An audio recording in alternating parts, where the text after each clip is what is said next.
What is up, my bitter bros? Maine-iac here with Week 9 NFL Power Rankings. Now, I had a tough time with this, mainly because some of the movement, when I looked at it, I realized well, there's a lot of shit to really think about. So, as per usual, if you don't know how this works, we're going to go from 32 to 1. And if the two teams that you see on the screen, this works more of a podcast, so these two are the biggest movers up or down. We won't know until we get there. And I do take injuries into consideration. And just so everyone knows, this was way before the whole trade deadline thing. This is being recorded at about 8 a.m. Tuesday after waking up after that Miami-Pittsburgh game, because we like to make sure the week finishes. We don't get this shit done halfway through Monday thinking, oh, well, this game doesn't matter, let's do it anyway. No, we wait. Anyway, at number 32, we have the Miami Dolphins staying packed in last place. They were nice and competitive for the first 5 minutes of the football game, going up 14-0 early, making Mason Rudolph struggle. But who the hell blitzes on 3rd and 22? That's an easy prevent style defense coverage. Stop them from getting the 22, make them punt, make them kick, whatever. But no, you give up a touchdown instead because you decided to blitz like a bunch of idiots. And then you got Cincinnati at 31. This team is going to be very interesting to watch at the trade deadline, where I don't know if possibly A.J. Green will be on the move. I highly doubt it, but he could be. Whether maybe they trade one of their stars, like a Dunlap or whatever. Who knows? Could be interesting. Otherwise, this team is not good. Then you got Washington at 30. Staying pat. They kept it close recently against Minnesota and San Fran, so I'll respect them for that. But still, there's not much else to say about Washington. They are a relatively terrible team. And God, they are trying to trade Josh Norman badly, because Josh Norman is bad this year, and they're also trying to open the trading Trent Williams, so that would be interesting to watch. By the time this goes up, probably both of them will already be traded. You got the New York Jets at number 29, dropping one spot after a beatdown again from the Jacksonville Jaguars, whose mascot came out wearing a ghost costume, which was fucking hilarious. This issue here, they traded Leonard Williams, who's been slightly disappointing, but I'm going to defend Leonard Williams. He was never that 15-20 sack kind of guy. He was one of those beef inside linemen, stop the run kind of guys. And did the Jets overdraft him a little bit? I thought, honestly, yes. I thought he was more of a 14th to 15th pick, but they drafted him a lot higher, had higher expectations, and he disappointed, so now he's a Giant. And besides that, Sam Darnold looks fucking terrified out there. Then you have Atlanta at number 28. Matt Schaub played pretty well in Matt Ryan's absence. They still lost. But it's nice to see the offense didn't take too much of a hit from losing Sanu. Most of the time when you trade a wide receiver like that, it takes you a week or two to get into a rhythm. But it already looks like they're there, so that's good. That's positive. And you got Denver Broncos dropping 2 spots. Joe Flacco throwing everyone under the bus on his way to IR. It's most likely Joe Flacco's going to go on IR with his neck injury. They're still getting opinions on that, so I'm not sure how that debated out. When your quarterback shows minimal effort on the field and throws everyone under the bus for showing minimal effort on the field, that's a sign of a poorly fucking ran organization. Possibly Chris Harris is on the move, so I maybe took that into consideration a little bit. There's a lot of factors in the fucking fact that the Broncos are fucking terrible. And I don't even know the name of the guy starting this week because Joe Flacco's already been ruled out. Then you have Pittsburgh gaining 1 spot after a good win over Miami. They came back, won it, and pulled way ahead. But the one issue I have with Pittsburgh is James Conner left the game in the sling. I don't know. The injury is his AC joint. Jalen Samuels is coming back from injury as well. And Conner's backup did hurt himself in the game as well. I believe he hurt his knee. That's a little bit of a mischievous situation, but one really, really positive thing I will highlight for the Pittsburgh Steelers is they're currently 3-4. The Ravens are 5-2. The Ravens face the Patriots. If the Ravens lose and Pittsburgh wins next week, that will move the Ravens to 5-3 and the Steelers to 4-4. So they'll only be 1 game behind, which is not bad. And you have the New York Giants getting up 1 spot as well. This one was just more so they lost, yes, but they did acquire Leonard Williams, which I think will really help their run defense. And They did play a Lions team who's pretty gutsy, pretty good. And Denver kind of dropping helped them gain a little bit. And you have Tampa Bay at number 24, dropping 3 spots. Jameis Winston, if anybody has watched the first 8 weeks of Power Rankings, you'll know I value consistency above all else. And Jameis Winston he's not only inconsistent from week to week, he's inconsistent from drive to drive. He will fucking tear you apart. Mike Evans will tear you apart. But then Jameis Winston is giving the ball away like they're fucking pancakes at a free Sunday buffet. It is absolutely horrible, and I absolutely hate it. They need a running game, and honestly, I would have liked to see the Tampa Bay Buccaneers trade for someone like a Kenyon Drake or someone like that, but they didn't. Arizona did. So Tampa Bay drops 3 spots. And then you have Arizona dropping 1 spot to number 23, with Chase Edmonds most likely out for their game this week, and David Johnson most likely out as well. They traded for Kenyon Drake of the Miami Dolphins. And that's not the only thing. This defense looks so beatable. It's not hilarious. I don't get it. You have Patrick Peterson, one of the best corners in the league. You have Chandler Jones, one of the best pass rushers in the league. But your defense is getting exposed constantly. Plus, Kyler Murray still adjusting to the playbook, so I'm not going to put too much blame on him.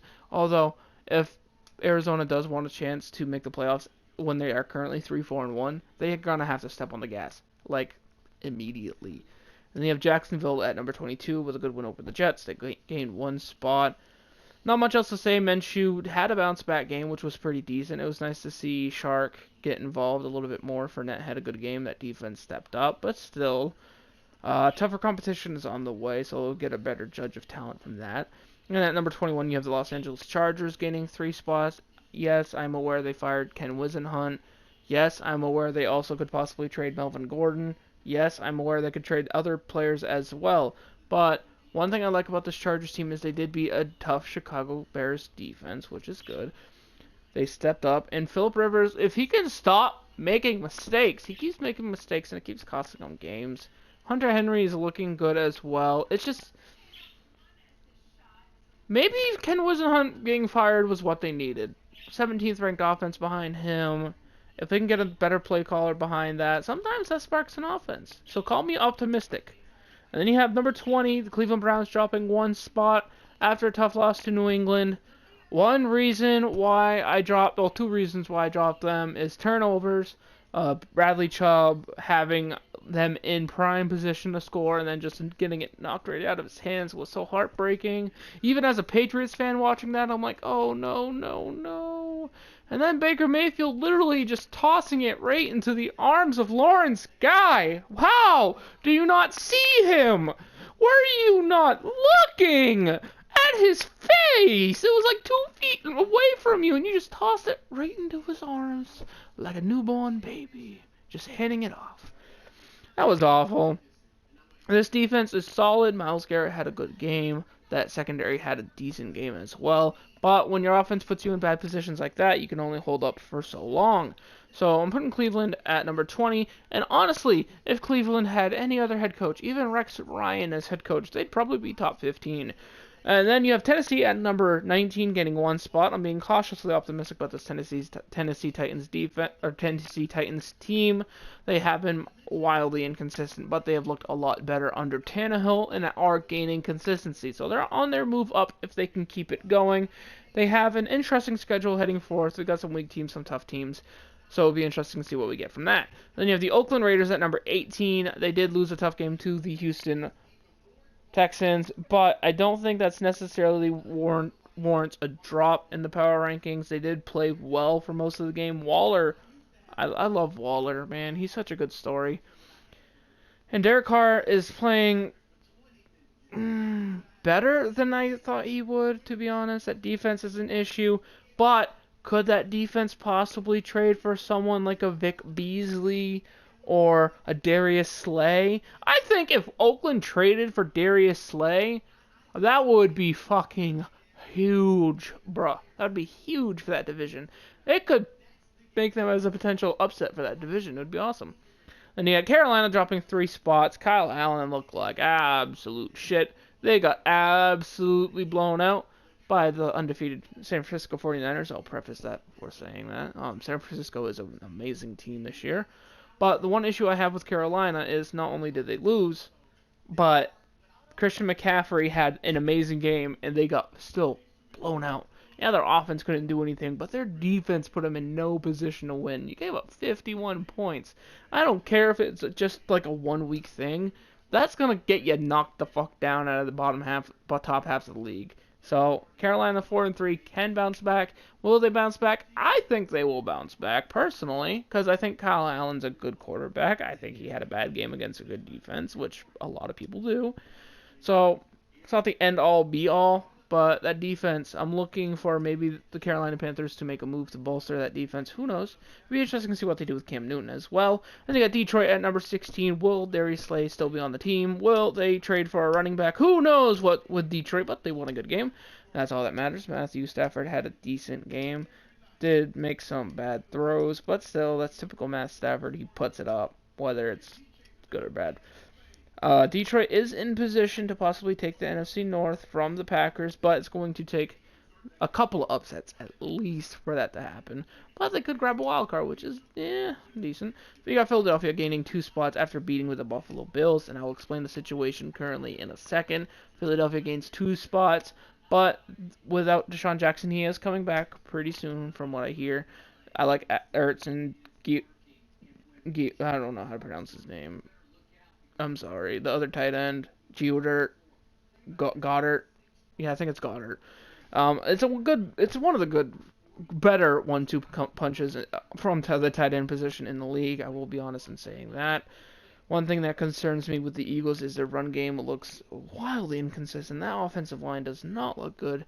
They have one of the best offensive linemen individually from at least a couple years ago. This would have been one of the best offensive lines, but they're just not playing well at all.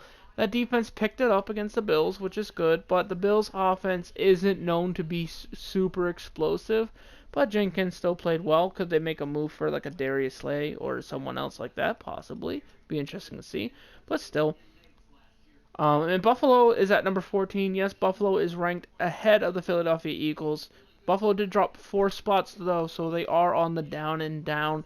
This is more so. Buffalo was so far ahead of the Eagles for me before that. Yes, Eagles gained like 6 spots technically on the Bills because of the gain and drops. But still, I think the Bills are a slightly better team. I trust Frank Gore and Singletary more than I trust Jordan Howard and Sanders. Although Miles Sanders did play really well in the past game, I will say that. I trust Josh Allen's legs a little bit more than I trust Carson Wentz's decision makings right now. And that Buffalo Bills defense, I do think, is better than the Eagles currently. But that's subject to change. That is very subject to change. And the Bills are facing a slightly tougher schedule coming up, so it'll be interesting to see how they produce. And you have the Chicago Bears dropping 2 spots with a tough loss to the Los Angeles Chargers. It brings up a lot of, hey, should they trade Mitch Trubisky? And that makes me think, yes, or trade for a quarterback. That makes me think, possibly, if you could take, like, Cam Newton away from the Carolina Panthers or something like that, or Teddy Bridgewater from the Saints, it would take a lot to do it, but if you could, I don't see why you wouldn't, because Mitch Trubisky is one of the least trustworthy quarterbacks in the league for me. It is fucking awful. And you have the Rams at number 12, gaining 3 spots. Not much else to say. Dallas gaining 1 spot as well. Indy gaining 3 spots. Baltimore staying even. Kansas City dropping. Houston gaining 1 spot as well. And then the top 6 really stayed even. Seattle, Minnesota, Green Bay, San Fran, New Orleans, New England. They're all dominant teams. The top 6 are fucking great teams right now. Guys, I'll see you in the next one. I hope you have a good day. Peace.